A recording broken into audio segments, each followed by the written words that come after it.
నమస్తే, జై శ్రీరామ్. మన చరిత్రలో కేవలం మగ మహారాజుల గురించే విన్నాం.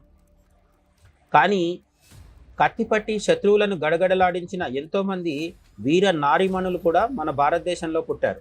అలాంటి కోవకు చెందిన మహారాణి తారాబాయ్. ఒకసారి మొఘల్ కమాండర్ను ఎంత చాకచక్యంగా బోల్తా కొట్టించారో తెలిస్తే ఎవరికైనా ఒళ్ళు గగురు పొడుస్తుంది.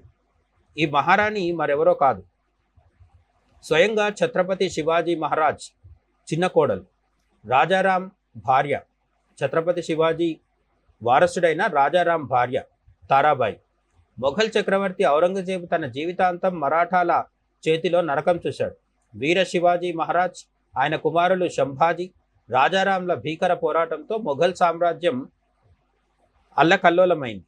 రాజారాం మరణించిన తర్వాత కేవలం 4 సంవత్సరాల చిన్నారి అయిన శివాజీని మరాఠా అధిపతిగా సింహాసనంపై కూర్చోబెట్టారు. ఈ శివాజీ ఛత్రపతి శివాజీ యొక్క మనవడు, రాజారాం కొడుకు. ఛత్రపతి శివాజీ కొడుకైన రాజారాంకి ఈ శివాజీ కొడుకు.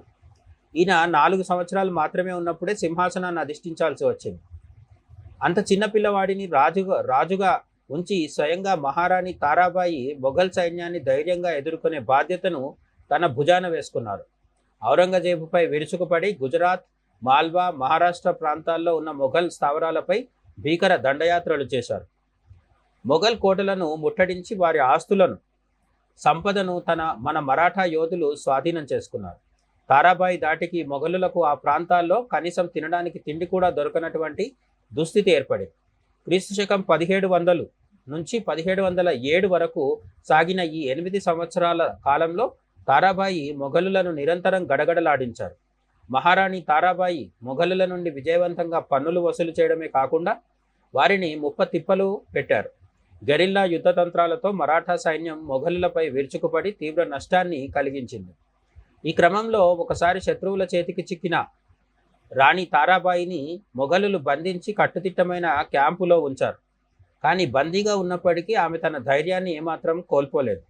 కేవలం 4వ రోజునే తన చేతి గాజులను మొఘల్ కమాండర్కు బహుమతిగా ఇచ్చి లంచం ఎరవేశారు.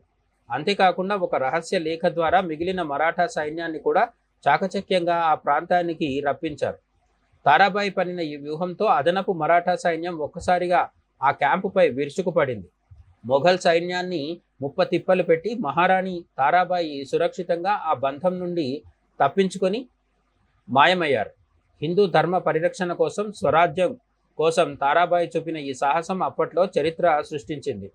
ఇటువంటి అద్భుతమైన హిందూ నారీమణుల త్యాగాలను, శౌర్య పరాక్రమాలను విస్మరించడం మన సంస్కృతిని మనమే అవమానించినట్టు అవుతుంది. పరాయి పాలనను ఎదిరించి నిలబడిన ఈ వీర నారుల చరిత్ర నేటి యువతకు ఎల్లప్పుడూ స్ఫూర్తిదాయకం కావాలి. ఛత్రపతి శివాజీ తల్లి జిజియాబాయి గురించి మనందరికీ తెలుసు. మనం అడపదడప మాట్లాడుకుంటూనే ఉంటాం.